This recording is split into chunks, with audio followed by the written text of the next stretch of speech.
So welcome to this channel. It's me again, Paz Capistrano. For today's video ay pag-uusapan natin ay ang about sa kitaan ulit.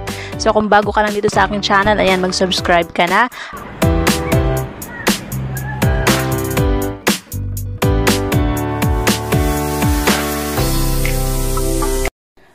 Ayan, hello dito, Pam. Shoutout tayo dito kay Paulo Tabian. Sabi niya, ma'am, pag nag-close na po yung shop, pwede ba ulit magre-register as a seller or hindi na pwede?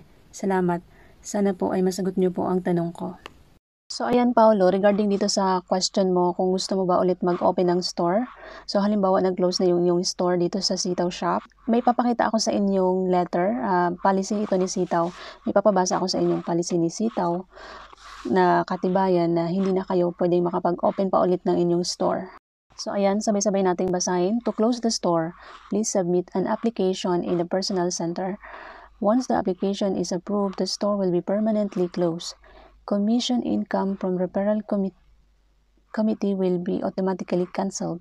The pending orders will be transferred accordingly. The frozen funds and personal wallet funds of the seller will remain secure.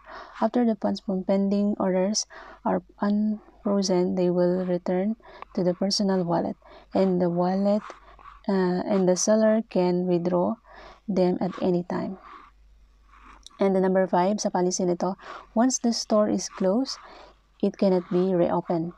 The store will be listed Sitaw's permanent closed store list.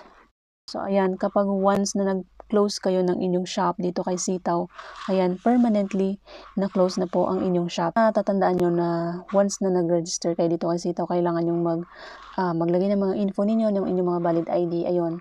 So, once na nag-apply ulit kayo kay Sitaw, tapos yun ulit yung mga info na ginamit ninyo, hindi na po kayo i-approve ni Sitaw kasi close na po yung inyong account.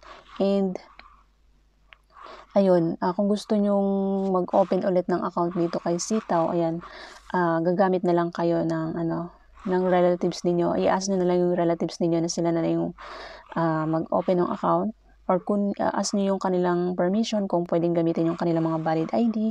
I-ask nyo yung kanilang permission na kung pwede silang mag-open ng shop dito sa Sitaw. And then kayo yung mag-ooperate and maglalagay ng capital dito kay Sitaw.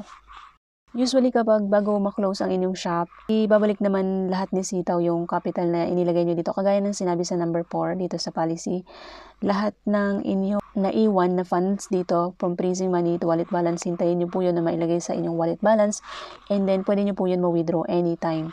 Basta nakaset up po yung inyong payment method through GCash or online, kung ano po yung preferred ninyo. Actually, may mga video na ako dyan na nagawa kung ano yung mangyayari sa inyong shop kapag once na nag-close ng inyong shop.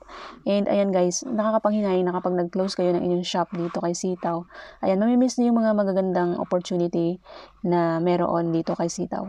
In the future, ayan, maraming pagbabago na mangyayari kay Sitaw and napakalaki ng kanilang improvement dito sa kanilang platform. And ako bilang seller, mag-performance na po akong Sitaw seller, and lahat naman po ng mga trials and error ng Sitaw is na-experience ko, and for me, talagang nag-work po ang Sitaw platform. And ayan, sa mga nagko-comment po dyan sa aking comment section na kumikita ako dahil sa referral code, ini-inform ko lang po kayo na hindi lang po ako ang isa sa mga creator na bibigay ng mga referral code.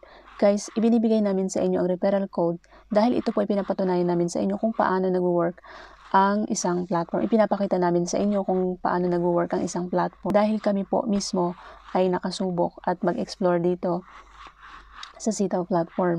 And ayan, sa mga nagtatanong kung okay lang daw bang gamitin nila yung aking referral code, yes naman po. Pwede nyo pong gamitin yung aking referral code basta meron na po kayong naiintindihan dito kay Sitaw. And marami naman po akong mga video na uploaded dito sa aking TikTok.